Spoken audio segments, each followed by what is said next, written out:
Police mobile ug pampaserong van ang nagbangga sa Butuan City. Mga sakay sa duha ka sakyanan ang samdan. Nagsungag kining police mobile sa Butuan City Station 4 ug pampaserong van dinhi sa Canton National Highway sa Purok 6, Barangay Ampayon, Butuan City, pasado alas 4 sa buntag adlawng Domingo. Gimaneho ang police mobile ni Police Staff Sergeant Saulo Laureto, 42 anyos, uban ang laing pulis ug usa ka dinakpan. Gikan matud pa sa ospital ang mobile patrol nga nagpa-check up sa ilang dinakpan. Dihang gibanggaan kini sa van nga gikan sa opposite nga direksyon. Ang van gimaneho ni Alwin Gilien ug adunay 12 ka pasahero.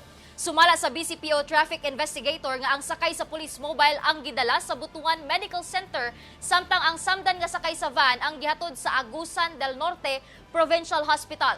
Hinuon wala na nagrabihan nga pasahero sa duha ka sakayan sa maong aksidente. Apan grabeng kadaot ang hatod sa duha ka sakyanan sa maong aksidente. Padayon ang investigasyon sa sad-an sa maong disgrasya.